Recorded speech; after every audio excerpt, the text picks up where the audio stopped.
17. Las diferencias culturales entre Atlántida y Lemuria fueron creadas intencionalmente por los nibirianos y miembros de la Federación. El objetivo era emular las conciencias humanas y reptiles en un mismo planeta para lograr la integración.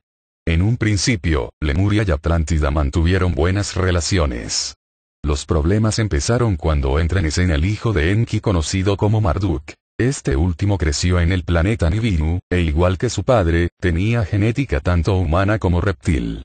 Cuando Marduk se involucró en las cuestiones de la Tierra se identificó con los reptiles. Espiritualmente estaba polarizado del lado oscuro. Él no estaba de acuerdo con la creación de los Lulus y abogaba para que los reptiles vuelvan a tomar el control de la Tierra. Marduk ideó un plan para cumplir con sus metas.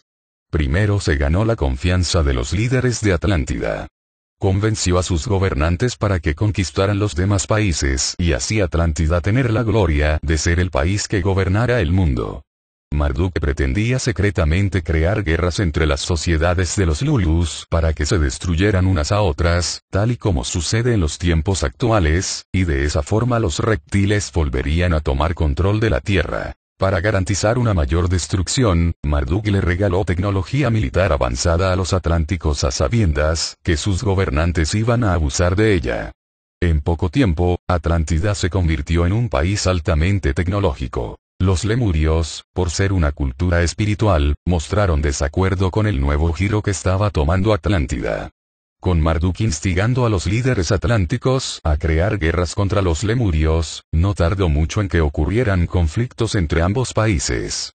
Al final, los líderes de Atlántida decidieron destruir a Lemuria. En aquellos tiempos, existían dos lunas que giraban alrededor del mundo. Hace aproximadamente 25,000 años, los atlánticos bombardearon una de las lunas convirtiéndola en pedazos. Luego, con un tractor movilizaron los pedazos para que aterrizaran encima de los lemurios.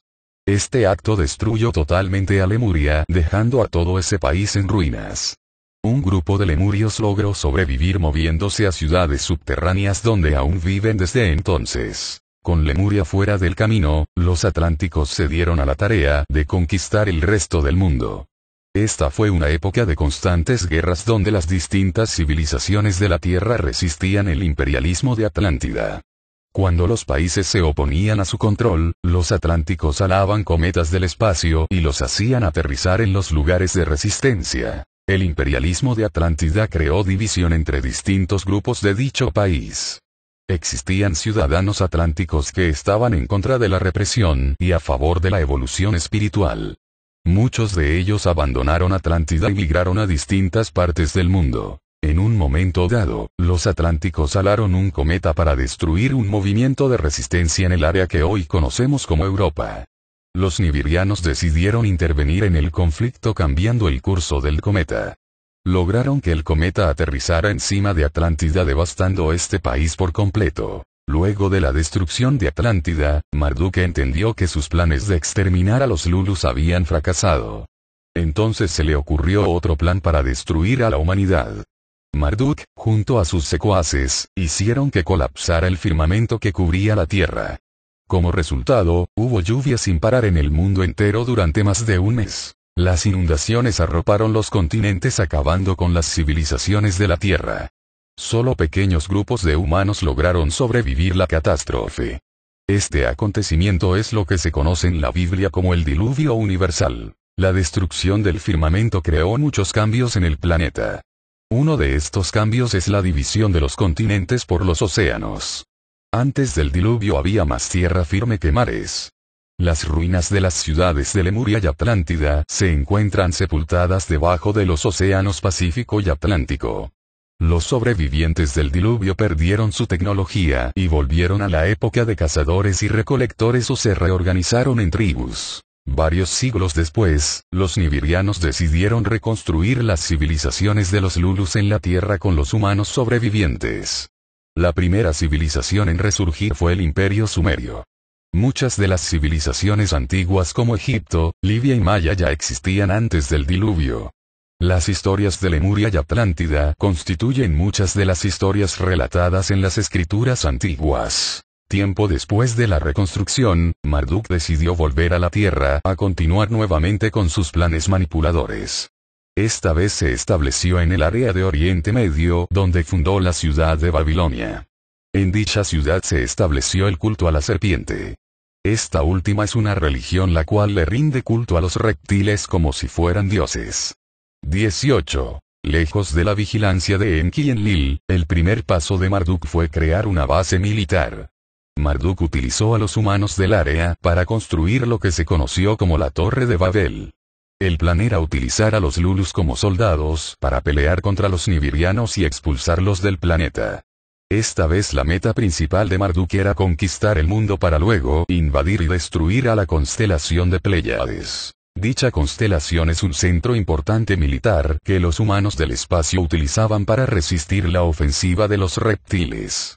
Marduk entendía que con las Pléyades fuera del camino, él podría conquistar el resto de la Vía Láctea en beneficio de los reptiles. 19. Tan pronto los nibirianos se enteraron de la existencia de la Torre de Babel, decidieron detener su construcción. Ellos bombardearon dicha torre dejándola en ruinas. Los nibirianos tomaron medidas para que Marduk no pudiera utilizar nuevamente a los Lulus en contra de ellos. Encargaron a Enki a que creara distintos idiomas para las civilizaciones humanas. La diversidad lingüística dificultaría la comunicación entre los Lulus y de esa forma Marduk no podría reunirlos para pelear contra los nibirianos.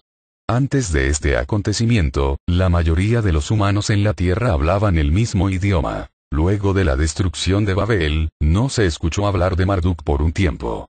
Este fue un periodo de armonía en la Tierra el cual permitió que se desarrollaran las civilizaciones de los Lulus. Los nibirianos vieron que los humanos de la Tierra estaban listos para gobernarse ellos mismos. En este periodo fue que se fundaron los calendarios dentro de las culturas antiguas. Tiempo después Marduk reaparece con otras de sus artimañas. Esta vez, ayudado por los reptiles, armó un ejército con el cual le declaró la guerra a los nibirianos.